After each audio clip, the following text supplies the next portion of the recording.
Hello, everyone. Thank you so much for coming. Going to have a little bit of a what if situations scenario talking, and hope you're all ready for whatever we come up with. Thank you, Jackie J. Thank you, Grandpa Brian, Jackie J. That's the two of us. Okay, great. Thank you for coming. Thank you, anyone who arrives. If you watch this later, leave a comment. That's fine. Everything is cool. We're among friends here. If you have a little critique, I'm good with that. So how you been, Grandpa Brian? How is hunting today? Um, it was actually good today. I mean, didn't see any deer this morning, seen a couple this afternoon, but our low temperature this morning was 31 and our high was 37 and there was no wind.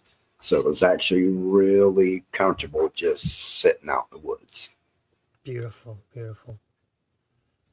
Yeah, I did a little hiking today, and it was just the perfect cool enough so that I could do a good brisk hike and not have to worry about overheating. Yeah, I like it when it gets to that time of the year where you can. That's why I rather work and when it's really cold outside than it's hot because you can't escape the heat.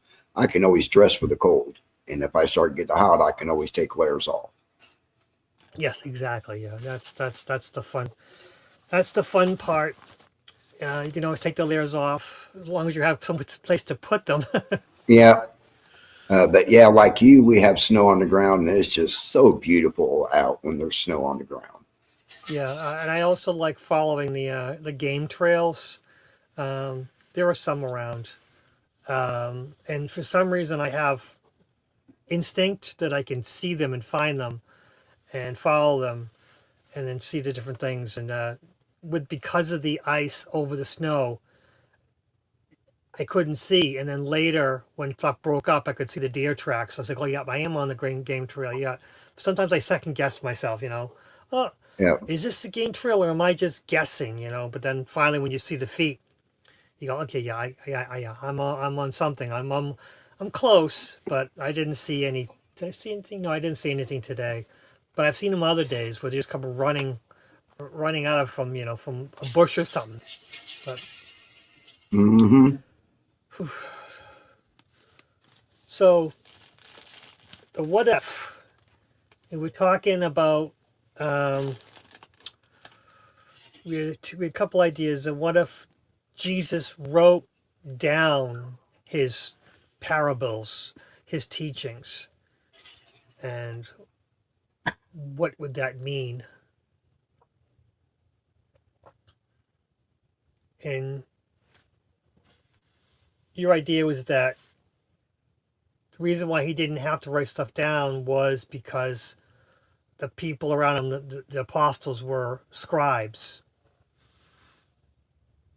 Correct.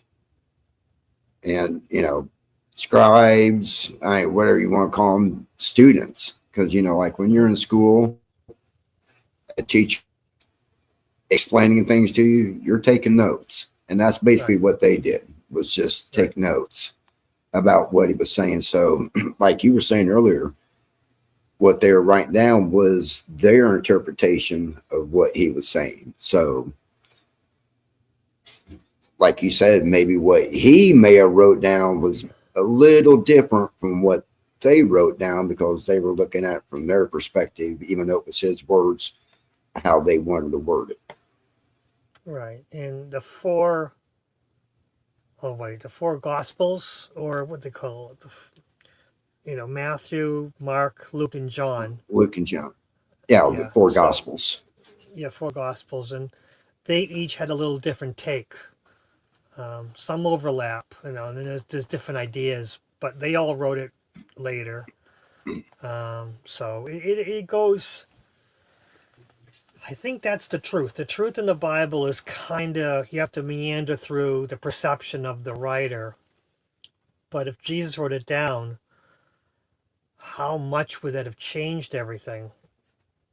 I mean, if he was actually, wow, if they ever discovered that he actually wrote something down, would that crush the church? Would that change everything? I mean, would we Well, even need the church? yeah, that I don't know if you've ever seen it there. You ever see that movie Stigmata? I, I don't know. Was that a long time ago, like about 20 years ago? Yeah, about 20 years ago. So you know what the Stigmata is. Oh, absolutely, yes. The Yes, I the know very much. being Catholic, the wounds of Jesus. Yes. Well, this girl, it was happening to her, and it was actually the spirit from a priest from South America was trying to lead this guy to there was writings hidden down there that Jesus actually wrote. So Oh. pretty interesting movie. Hmm. And I do believe in the Nag Hammadi scriptures there is actual a section of what he actually wrote down. I did not know that. I did know there was stuff. I've read some of the Nagamadi, which some of them were after he came back after his death. And then the stories about Thomas, about him, the child Jesus. Um, those are weird stories themselves. Yeah. But if Jesus actually wrote things down, how much would we change things? That's it, that would be great. But with Yes, the church, yeah, because yeah, it would disempower. I mean, would the church lose its power with the true teachings of Jesus? oh, I believe so because the true teachings of Jesus was all about going within yourself. It was Mhm. nothing external, and you got to think the churches are basically external. They're supposed to be a conduit between you and Jesus and God, Yes. and that's basically what they are. Is like they think they're the conduit, but when you truly realize what he was teaching, you realize that it's all inside you. I mean, you are God. Hmm. I mean, if he puts his spark in us, that means you're him and he is you. Just like I'm me and I am you. We're all connected. Everything's connected. Yeah, and Jesus said to the Pharisees, "You are God. We are all God," and that's been put to interpretation. But it's kind of funny. How could you interpret "You are God"? There's no other. That is, we are all God. It's Mm-hmm. he didn't say you're all parts of God. He said you are God. So I mean, it's pretty much cut and dry that way. Yeah. And Scotty Boy asked what stigmata was. It is when I'm sorry, when a really religious person bleeds from the hands and from their feet. Although the truth is that Jesus couldn't have been nailed from his hands, he had to have been nailed to the wrists or to the Wrist. arm to hold it. But stigmata is bleeding from the hands and the feet, which I don't think it really matters where it's bleeding from. It's the bleeding from hands and feet is the miracle. Um, Yeah. so Well, it's not only that. It's they whipped him, the crown of yeah. thorns, Oh the yes, that is stabbing in true. the side. It's all of it. So in the movie, the first time, boom, it's right here through the rocks, and she shows the priest because he's investigates all that. So the first time she shows him, and he looks at it, and then she flips her wrist over and goes like this. It shows him their side where it went all the way through. Then Hmm. the second time she's on a bus, and the crown, she starts bleeding from the head, and then the feet, and then there's another scene where her shirt gets ripped open and she starts getting whipped. So he's trying to stop it because that wound right there is what killed him. It wasn't all the others. It's when they pierced the side with the spear. That is the wound that killed him. So all of those Interesting. that happened to him, that is considered the stigmata. Oh, okay. Still, it's miraculous. It happens miraculously. Um, Mm-hmm. no injury. That's where it comes from. It just happens. Um, there's no injury before the blood, and it's just it's part of it. Yeah. Thank you, Witchy Chester. Thank you, Millie, for coming. Thank you, Scotty Boy, for coming. Trying to catch everyone. Yeah. Oh, Cora. Yeah. I hope that Thank you, answers. Cora. Yeah, I hope this answers Scotty Boy's question of what that is. Yeah, he said he got you. Yeah, he got it. Yeah, it's all very interesting. Hmm. But then when you go, maybe the whole point that Jesus, well, let's just say he did write stuff down. I would think that it would start coming up at the time it would need to, if it, because well, the Nag Hammadi, they came up when they needed, they were Yeah, hidden. So there, 1946. right, so there might be other things that are just going to pop up from, who knows, from Egypt, from the Middle East. There's a lot of desert out there, so who knows? I mean, we haven't discovered Yeah. everything. Well, we are in the apocalypse, and the apocalypse actually means truth revealed. Hmm. And, Yes. there's a lot of truths that are getting revealed now. And I do believe a lot of that's going to be, one of them is the writings of Jesus and his true teachings, Hmm. not what the Catholic Church, even if they found stuff that he written down, I guarantee you they would have destroyed it because it doesn't fit the narrative of what they want to have happen. And that is control. I disagree because the Vatican is so strong. I don't think they would have destroyed it, but they would definitely have hidden it because the Correct. Vatican archives are so locked down tight. There is stuff that no one has been able to see without authorization from up high, literally Hmm. from the Pope himself or from the librarians who are, they don't want that information to get out. So I don't believe that anything would ever be destroyed, but I do believe they have the Library of Congress under the Vatican of information that no one's ever going to see. Yeah, I agree there. But what I was trying to get at, that it would Yeah, never be seen by us, whether they yeah, destroyed it or put it, because like you said, we know their vault is heavily protected and you do not get yes, down in there without permission. yeah. I don't believe that they would destroy anything from Jesus or the apostles or whoever because I believe they're so, they still believe it's sacred, that stuff is sacred. But again, they don't think we're worthy enough to see the sacred text. I think Right. that's their logic because I don't think they could destroy it, but I do think that they would think that they're above, that they deserve to see it. We do not. Even though even if they read what Jesus said and translated as word for word as a truth, it would simply say everyone deserves to know. The path is always open. But again, if you really open yourself to the truth, it comes to you. I mean, although I never actually Yeah. spiritually talked to Jesus, I've talked to God or a God, and it's been interesting.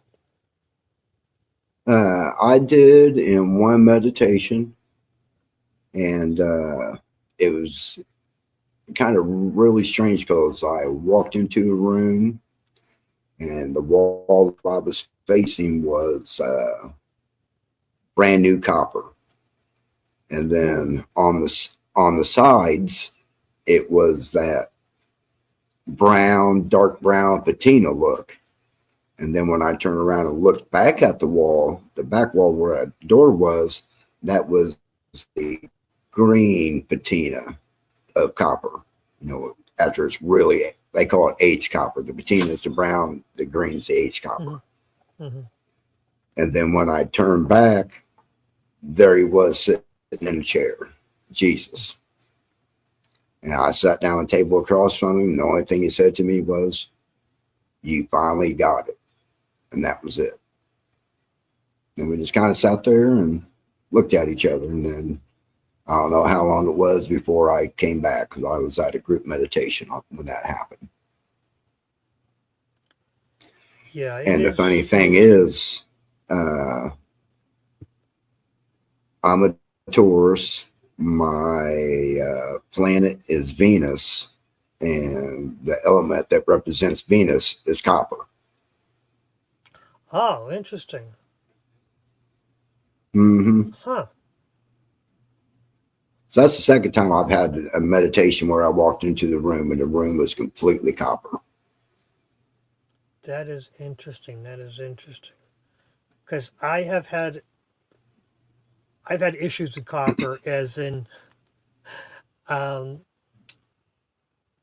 my wife gave me this gold chain, and it just turned copper. Um, and it was one of those things where some people believe that that's actually it's a sacred sign. It's a good sign. But of course, my poor wife is just like, you ruined the gold. How did you do that? So he took it to a jeweler, asked him what we could do with it, and they said that this was plated. They were, although it was individual chains, it was actually copper, like half copper and then half coated with gold. It was some process that they did, and I've never seen that before. That the copper came out of it. Yeah. It's not supposed to happen like that, because it would have to go through such thick such thick amount of gold.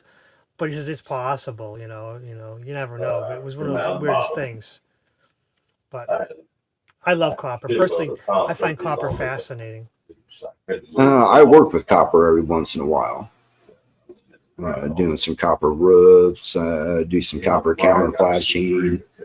I also have a beautiful, real thick copper bracelet. And that's really good for circulation and grounding. Mm-hmm. But I had to stop wearing it because it started turning my wrist green from sweating. Yeah, that's one of the, once it patina, once it starts to, I don't know what to call it. Yeah, patina. Yeah. Because it means changing colors. Yeah. Yeah. Copper is an interesting thing. Yeah. That 60 yards in front of it, right? Sticking across down in front of the pit. So, teachings of Jesus and what they would influence. I mean, if we truly knew Jesus, how much would it change the world? I mean, the true teachings of Jesus, and in all of them, it'd be. Well, I don't think there would be churches. There might be a few here and there, but because his true teachings was about everything being within inside you. The kingdom of God is inside you. Everything's inside. He kept preaching that. Yeah. That's what I like about the Nag Hammadi, because in the Bible is everything he taught out in public. So he had to speak in parables, not to be really discovered by the religious aspects of the others. Mm-hmm. So when he taught in private, he didn't talk in parables. He spoke it like it was. Yeah. That would be amazing. I mean, there's so much that we could get from that. I mean, taking that veil from the parables away and getting, the truth. I mean, there's so much we could learn from that. But yeah, maybe it's all there anyways. It's just get to filter through it, I guess. Yeah, but if you kind of know actually how to read between the lines when you're reading the Bible, you can probably figure a lot of this out. Yeah, that's true. Yes. Because I do know people that can recite the Bible front and back, but they just have no comprehension on what the true teachings in the Bible really are. Which is, that's one of the issues with religion and dogma. When we know it's in the Bible, but then we're told what the scriptures mean rather than knowing, just reading it. This is what it says. These are the words. This is what my brain says the words mean. Okay, but the priest says, no, this is what the word means. Or the Pope, well, this is what the words mean. Sometimes it's kind of weird that oh, no, that's not what he meant. This is what he meant. It gets kind of weird like that when church and those who tell you what the words mean when you know what the words mean. But Yeah, that's where the control comes in because they want you to believe a certain way about this book. And it's interpreted this way, and there's no other way that it can be interpreted but that way. And that's kind of how religion is. yeah, Because if you were to go up and start teaching out of the Bible, say in the Catholic Church, but a different way and different meanings of what he's trying to get across, how long do you think that priest would last? Not very long at all. no. I have heard about priests doing that and setting up their own churches, but that's rare. And how long can they last without, you know, without the backing of the Catholic Church sort of thing? Yeah. Would probably be a lot easier back in the, the old West days when, the priest was kind of, no, even then, eventually you get caught. So, but Yeah, but back then they were kind of left on their own because, they were so far. You didn't have the communication aspects that you do now. It's where you can Exactly. travel across half the world in 7 or 8 hours. yes, that's, yeah. Yeah, oh boy. That's amazing, yeah. So back then you probably could have got away with it because the Catholic Church really didn't know what you were doing halfway around the world. True. That would be interesting.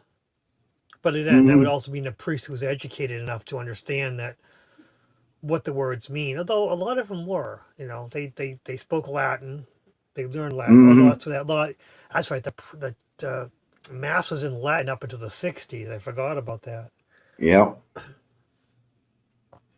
So you had to know Latin to really understand what they were saying. Right. So then that's what. Oh yeah. When the mass was in Latin and no one spoke Latin, they had to trust the priest to tell them what it meant. So that actually is a good important thing. Wow. And then that was Catholic, but then I get the Protestants had the English translations, so Right. it's all very convoluted. Well, Everything is just yeah. so confusing. Well, they had to translate everything in English because the English population just boom. Right.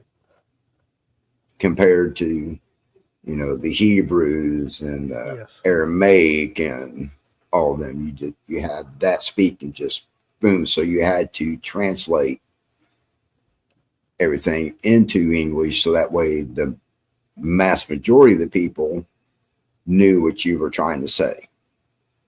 Or better put, read what you want them to know. Yes, that's a lot of it. That's a lot of the church. That's you tell them what you want. All the information's there, but they don't want us to look at it. They want to present it to us. It's all here in this giant book, but we're going to tell you what's important rather than allowing us to read it for ourselves and know. And then the people who read everything all the time but don't actually absorb it. They read the words but don't understand the words themselves. Yeah. Well, you got to think. It started out Hebrew, then it was translated into Greek, and translated into Latin, and then translated into English. So how much did it actually differ from when it originally started at the Hebraic to when it got to English? Because, it was translated into 2 different languages between those 2. So, Exactly. They could have different words for different meanings in those different languages. Well, yeah, there's a lot of problems when they treated it from the Greek into Latin. There was a lot of missed things that they found later. Oh, yeah. So, you know, take the Bible for what it is, a grain of salt. And, you know, Yeah. there is a lot of good teachings in there. But then again, I think you need to read between the lines to really grasp what he was actually teaching, because he had to speak in parables. And parables are basically riddles. So he was Yes. speaking in a riddle. So you had to try to solve the riddle, not just repeat. And that's what the church tries to do, is make you repeat the riddle. They don't actually solve the riddle. Yeah, that's a good analogy. That is perfect, because that's it. They want you to repeat the riddle without actually that is a good analogy. That is perfect, Mm-hmm. because that's what they do. I mean, I mean, there was a time when I went to church so much that I didn't, because I never understood that they had those little books that you could read through so you could follow it. Uh-huh. But after, I think my low teens, preteen, I could, I didn't need the damn book. I could recite everything in the thing, and that's when the priest saw that and came to me and asked if I wanted to be an altar boy. And my grandfather says, "You don't want him as an altar boy." And it was nothing to me. I was a good kid. It was just that that my grandparents and my parents were afraid, because in my very young childhood I saw ghosts, and to them it Yeah. was so out of the ordinary that. But that was a newer priest. It was initially my early childhood, I could not be in the church because I freaked out the priest so much. But later, when he moved on, the nuns, actually the priest who came in says, "This kid isn't allowed in the church. Why is it?" And the nuns were just saying, "Well, it's a misunderstanding. How kids are. They're imaginary friends and everything." And the priest is like, "This doesn't make any sense." And then, basically stopped that. And that's when he asked for me, saw it later that they saw I could recite most of the mass without the book, which a lot of the adults couldn't, which I never understood that. But again, they were never learning the words. They were reciting it without actually learning what they could mean. Right. I was just to see, that's beautiful. But again, my early childhood, I was sitting with the nuns who were discussing this stuff, and to the nuns, it was exciting. It was fun, and to them also was a small child, who what's the worst he can do? He was a a troublemaker child who could see ghosts. I mean, to them it was, but that's weird. Yeah, the nuns, who were also supposed to be mean, were also ones who were more open to discussing the different aspects of it, saying, "No, this is what is." I had a really weird childhood, honestly. I'll admit. Which probably, without that, I don't know how it would have been. Yeah. I mean, probably actually, my ghost stuff would have probably gone away quicker, because I probably wouldn't even gone back to it, because if I was in the church, I bet have been doctorated earlier, and rather than having in my childhood talking and discussing different parts of it and being able to question this. Wow, that's interesting. But actually being kept out of the church actually got me more enlightenment. Interesting. Well, that's because you weren't getting that indoctrination Yeah. continuously. But I if see. you kind of look at all the parables, they're basically like riddles. Mhm. And if you can, like I said, read between the lines what he's actually trying to say and mean, then you'll get it. And a lot of people that read the Bible, they don't do that. They just take it word for word, that this is how it is.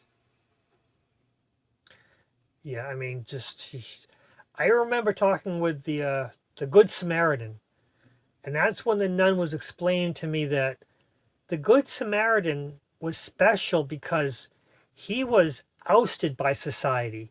He was part of a group that was disliked.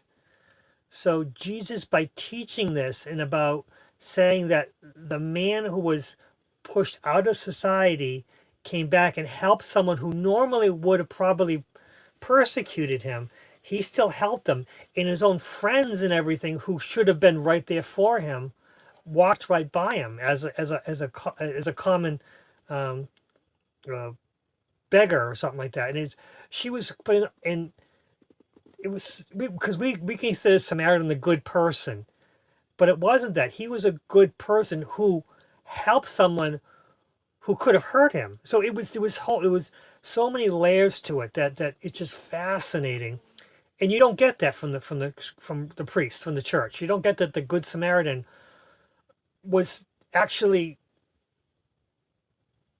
someone above and beyond. He went up. And there's probably more to these scriptures that I don't even understand myself, and that if I actually read them from the heart, from the spirit, maybe I would get more from them.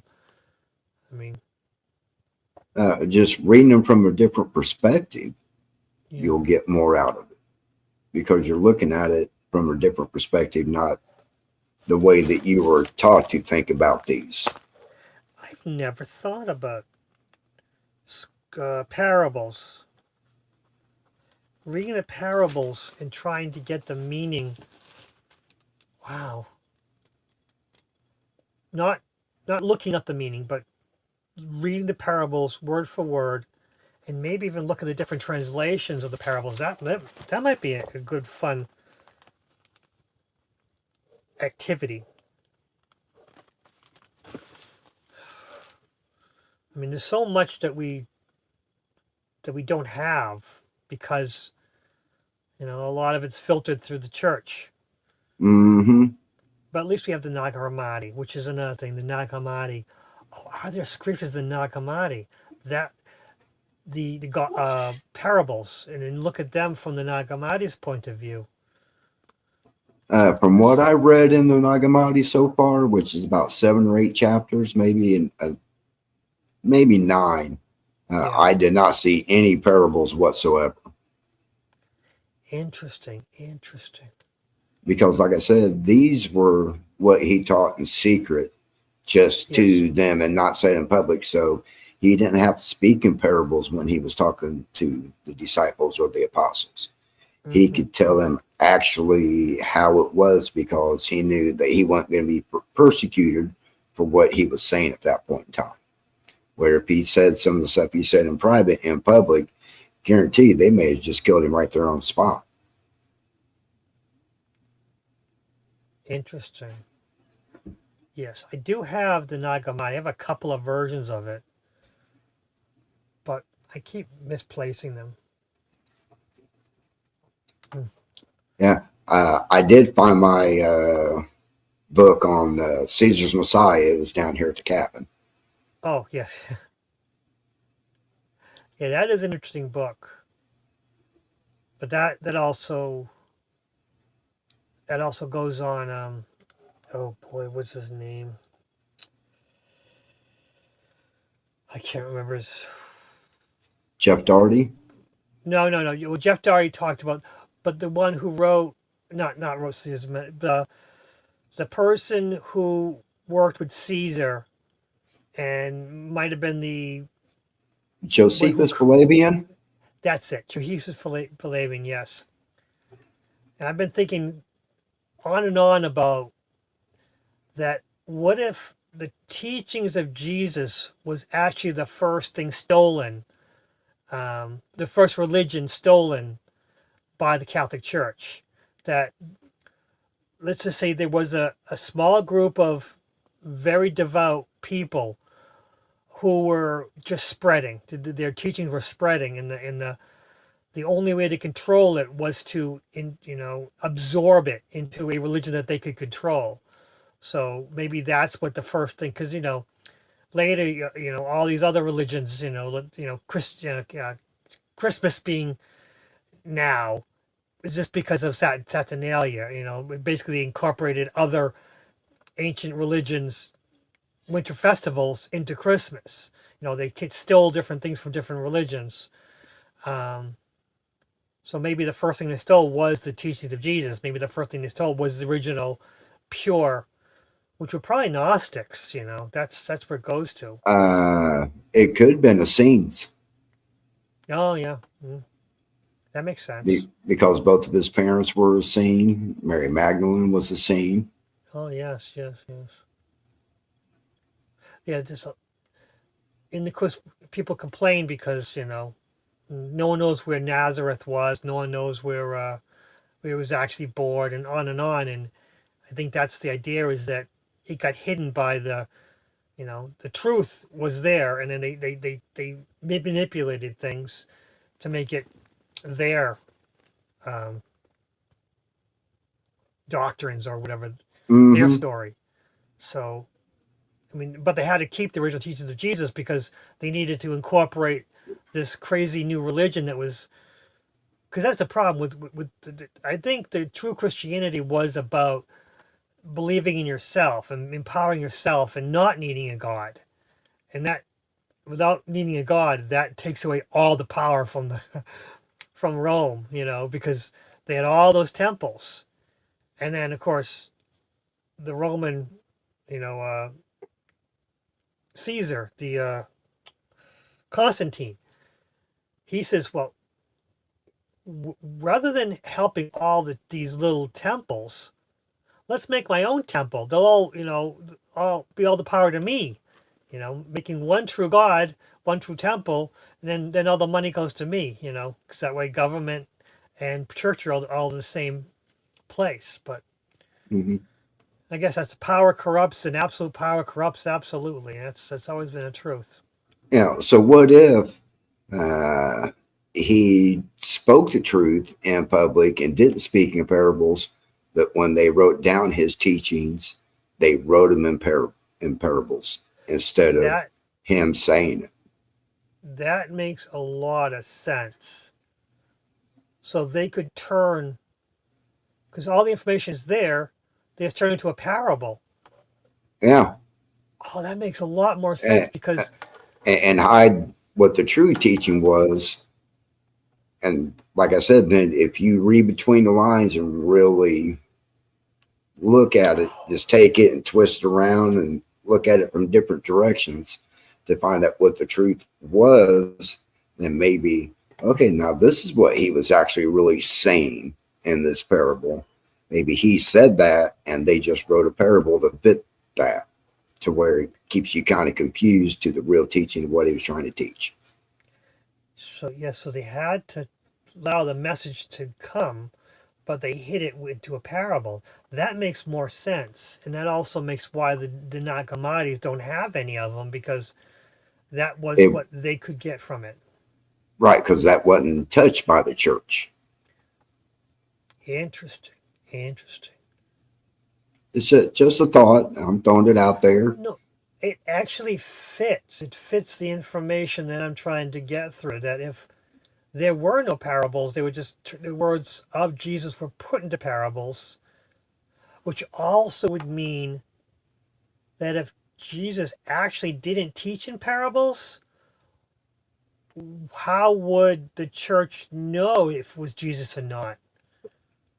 So maybe some of the stuff discovered were written by Jesus and just, put under another name. That maybe in the Nag Hammadi were literally, that makes sense, because you mentioned that there were writings from Jesus in the Nag Hammadi. Well, there must be now, because maybe Jesus never spoke in parables, which means that, wow, that's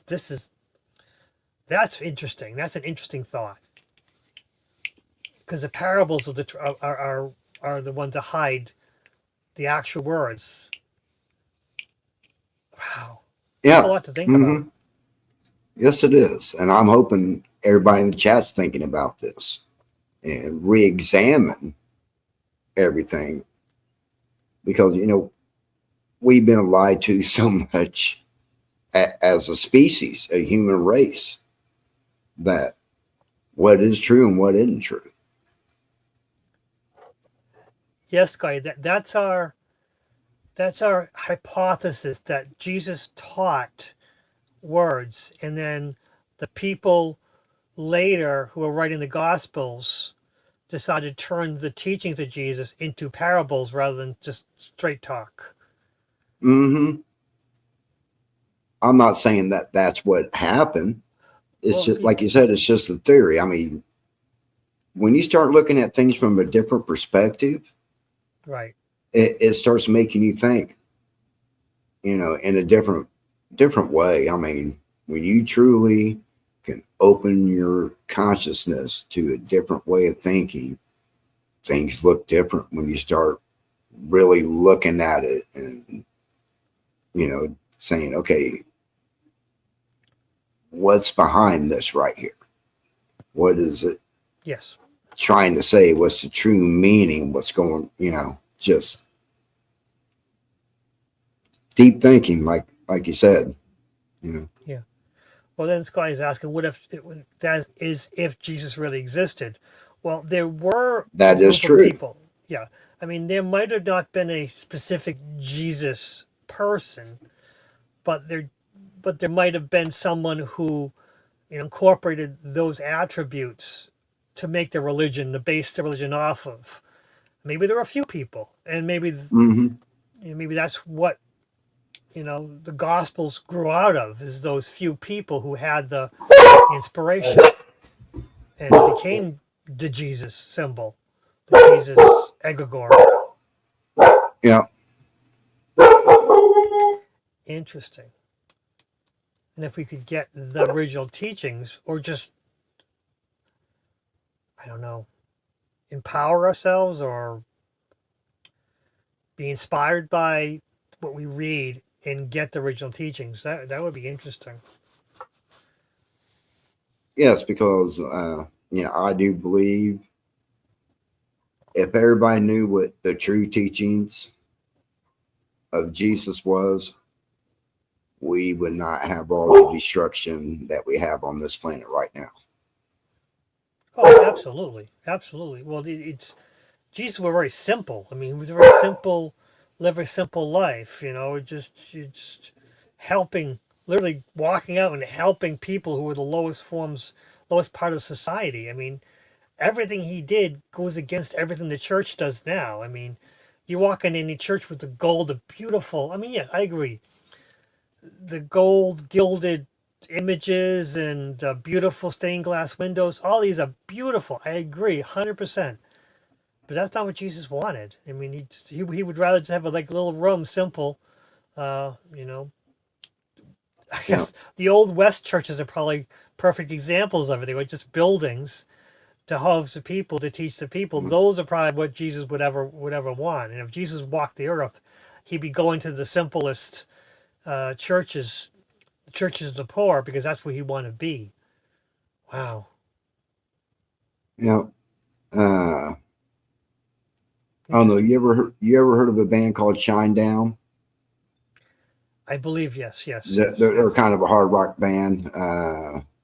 They have a song. It's called "How Did You Love," and Mhm. basically the song is talking about when you die, are people going to remember you by how did you love? Which I thought was real interesting. I really liked the song.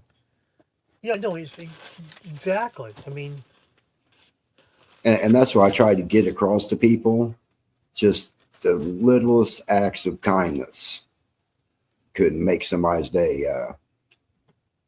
We were coming back from the job, and I was working with the guy, and we pulled up to a stoplight heading back to the shop. There was this older African American gentleman sitting there waiting for the bus, and you can tell that,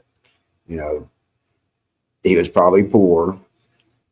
I rolled down my window, just started a conversation with him, and talked to him for about a minute and a half, because this intersection had cross street, and then another angle street. So, you had two lights to wait through before you got to your light. uh, So I had about a minute and a half conversation with him, and then, said, "Hey, you have a wonderful day." And we drove off, and he's like, "Why are you doing?" I was like, "You never know. He may not have someone at home or any friends. No one doesn't acknowledge him. Just right. taking the time out of my day just to roll down my window, acknowledge this gentleman, and, just talk to him and treat him with kindness. That may have made his day. That could have possibly changed something in his life that he really needed." So the smallest acts of kindness with strangers are the greatest things that you could anyone could ever do. You're right, and it's so many of us just don't notice anyone around us, and it's a huge act, just to walk around and be aware of people around you. Yeah, I mean, just to smile and say hello to someone. You never know what that could do for them that day because they could be having the shittiest day, and Mhm. just you saying hello and just greeting them with that smile and shining your light on them might have changed that bad day into a better day for them. Yeah, I agree. Yes, yes. And I think that's a lot of what his teachings is all about. It's, treat everybody with kindness, love everybody, heal people if you can heal people. It's if everybody Yes, just did one act of kindness a day, the vibration of this planet would flip just like that. I agree. I agree. It's so easy most times. I mean, there's been times when I'm walking around the store and I see a woman frustrated, and I know what's going on. What they want is on the shelf that they can't reach. So I walk over and, you want me to get that for you? Don't assume anything. And it's that simple act. Because a lot of times they don't know what to do. Right. Because especially when I hate Walmarts, but again, you got to go to Walmart sometime. And you go and you see the shelf in front of them is empty, and what they need is on the very, very, very top shelf, which is where they put it, the extra stock. Because to me, it's like, okay, and I'm not very tall, but I can still grab things. Mm-hmm. Um, I don't know. Works out. It works out for me sometimes. And But so I it's think that's one of his main teachings was just be kind. Because if you're kind and you show unconditional love, guess what? It's going to come back to you, I probably agree. tenfold.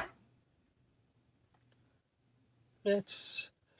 uh, I mean, but the most important part is that you're doing it because you want to, not thinking that, oh, I mean, I'll be paid later. It's just one of the things is that a lot of the church is about doing good deeds now and living the painful life because you'll be rewarded in heaven. But it kind of defeats the purpose of doing good deeds sometimes. And the other thing too is uh, doing it from the heart because you want to, not because you want recognition for doing it. Yeah, that's the most important part. Mm-hmm. It's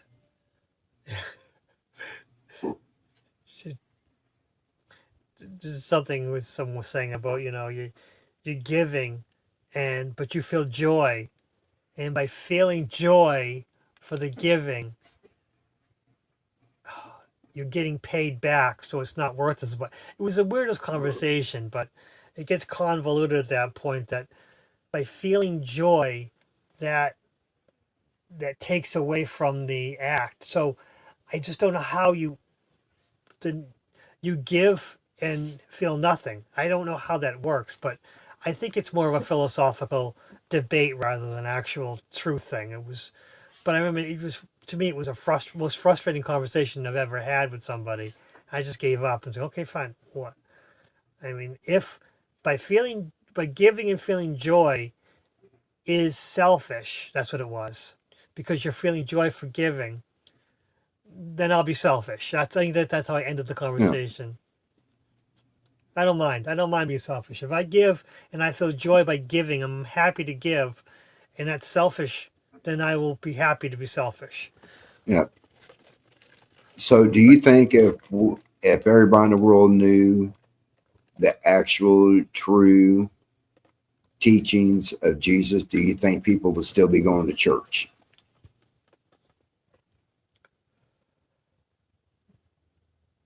if everyone was taught unfortunately, Well, if they I, knew the real teachings of Jesus, would they still go to church? but how would, because the problem with some people is they like the structure. They like even if they knew for a fact this is the teaching of Jesus, would they still go back to church? I think a lot of them would, just because they like to be told what to do. I Hmm. think that's the problem. I think that's the big problem, is to know the teaching of Jesus. I think that involves self-discovery. That's it. That's what I'm trying to say, is that I think if you know the teaching of Jesus, it would involve self-discovery and self-empowerment. And there's a good section of people who don't want that. They just rather to follow.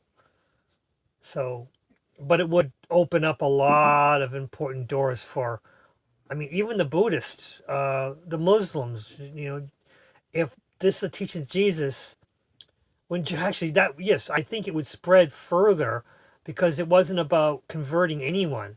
It was about living a good life.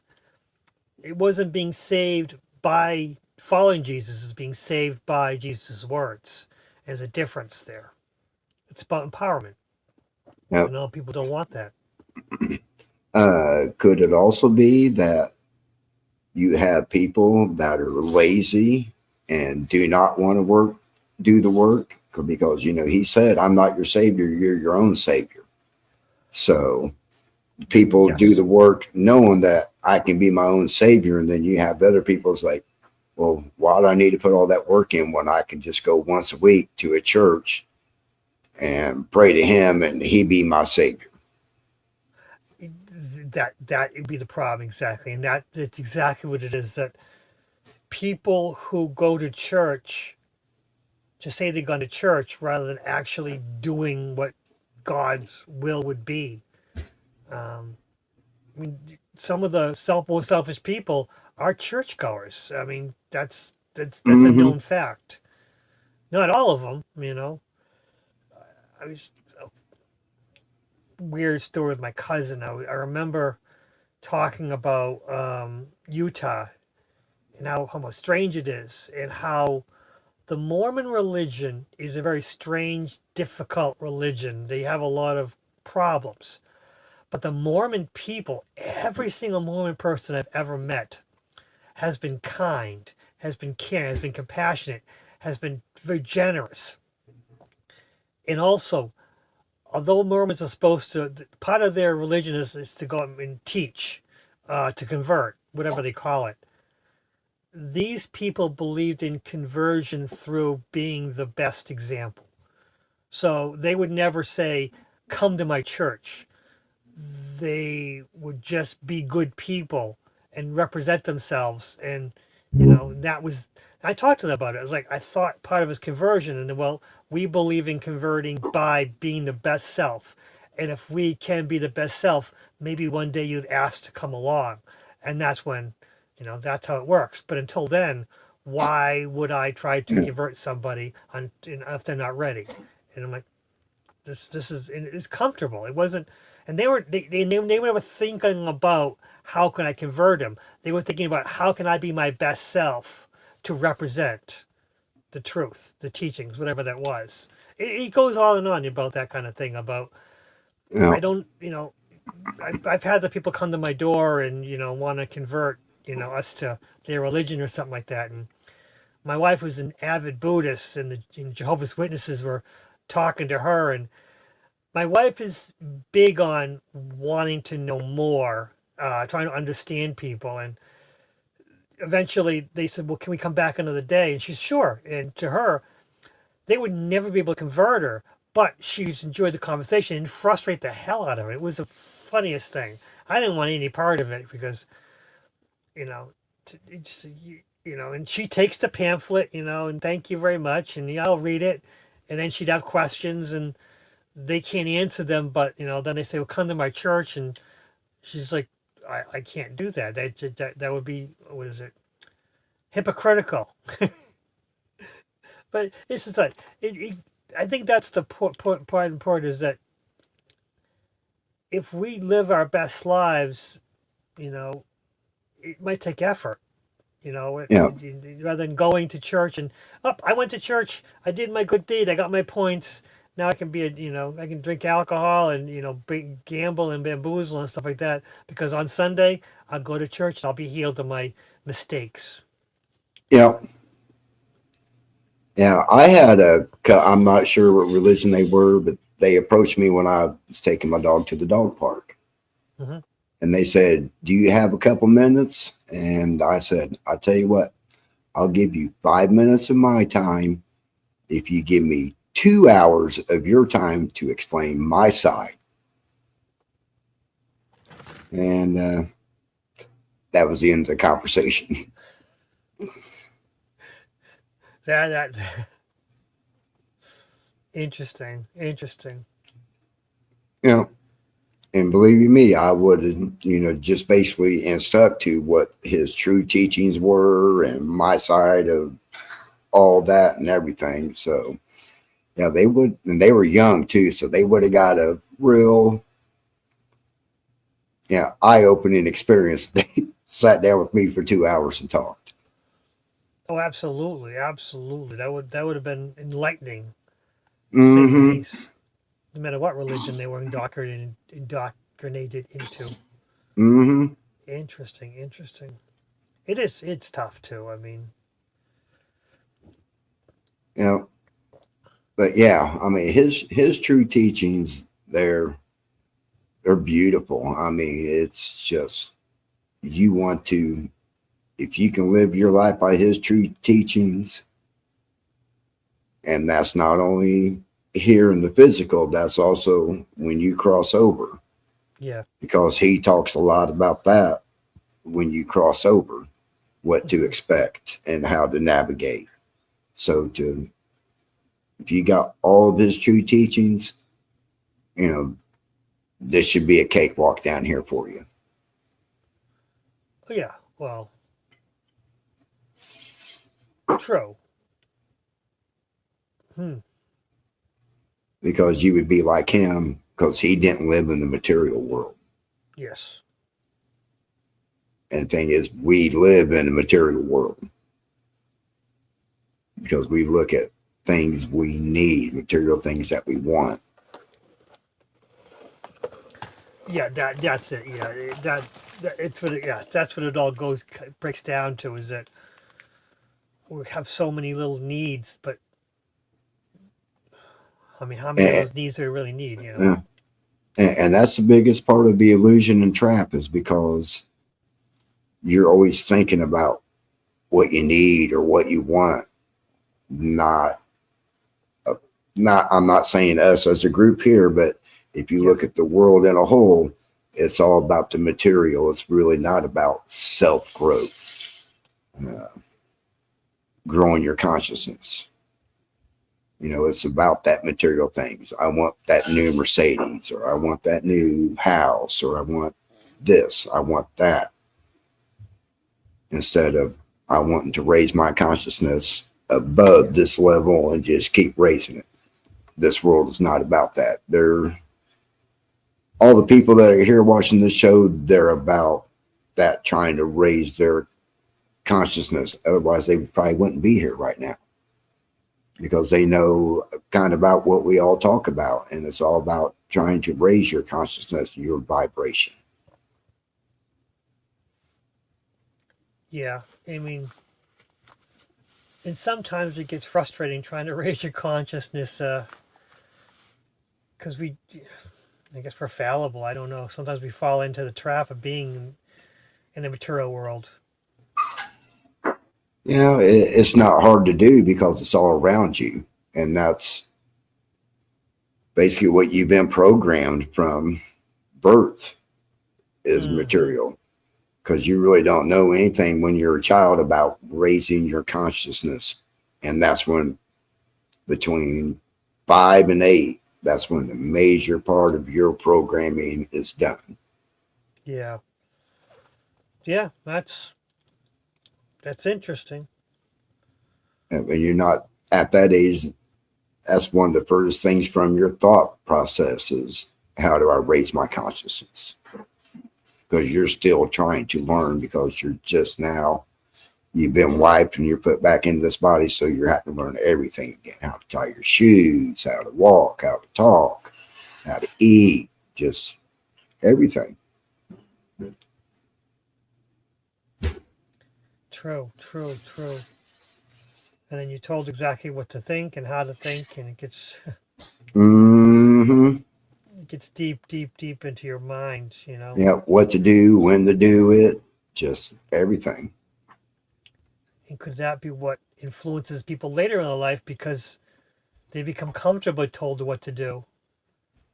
And Exactly. convinced that that's the easy thing to do. Because thinking is Mm-hmm. hard, but if you're told what to think, well, it makes it easy. I don't have to think about anything. Right, because I'm being told what to think. Mm. We are programmed from birth. Yes, we are. Crazy. Could you imagine coming out of the womb and being able to speak that very first day? That would be What would you say? yeah, true.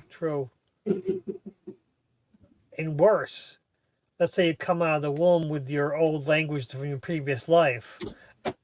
Your poor parents, would they speak that same language, Right. Hmm. Yeah, just say if you died Russian and you were born American again, and you started speaking Russian as soon as you were born, your parents are like, oh my God, this child's possessed.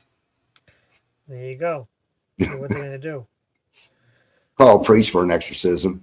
Probably, They're not religious then, they'll be religious now. Uh-huh. Interesting. So, the Nag Hammadi might have some of the purest teachings of Jesus. Yeah, oh, most definitely. From what I read of it, it is some of the purest, because I think these are the words that were actually written down by the apostles and not altered any. So this is originally what he said, or their interpretation possibly of what he said that could be the actual words. We don't know because we weren't there. Just like, people that said, would you believe? I don't know because I was not, could have been, but I have no recollection of it. But if I was not there to witness it in this consciousness, then how do I know it actually really happened? I'm just going on hearsay.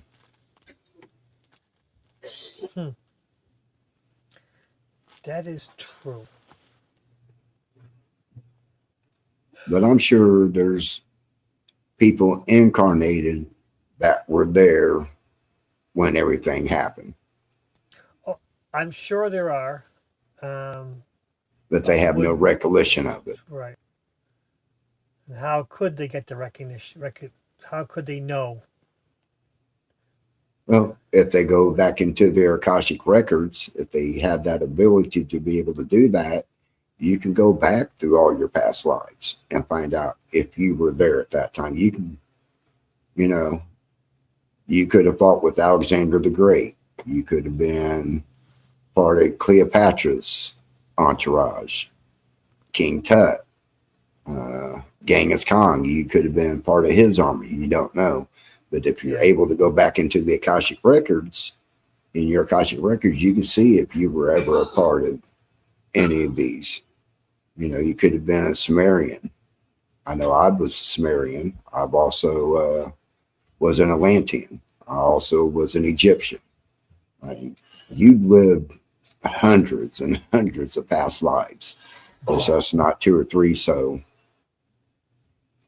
I believe my spirit has been on this planet for 65,000 years.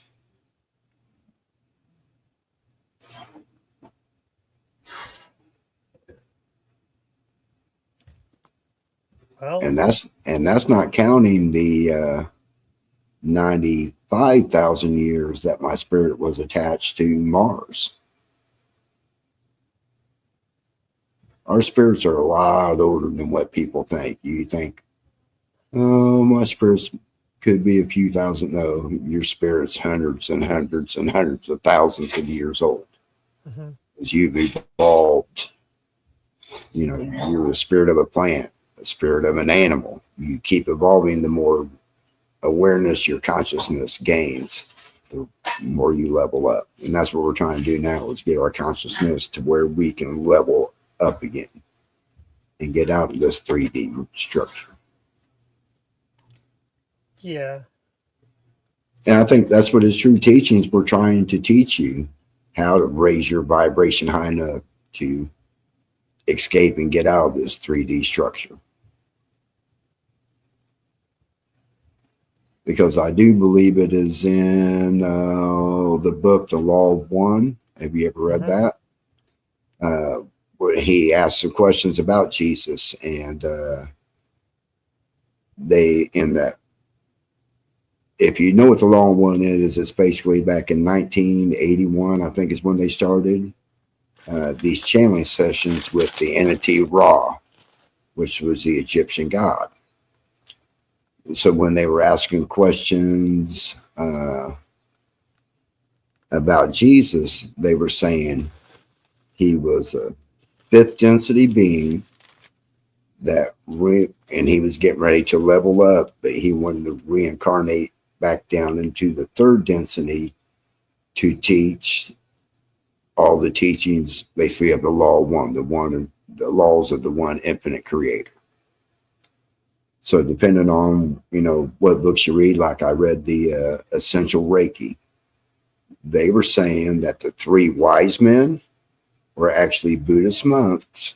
So when Jesus was born, they went and got him because they were told he was Buddha reincarnated, and they actually took him back to the East, and that's where he kind of studied at for a while.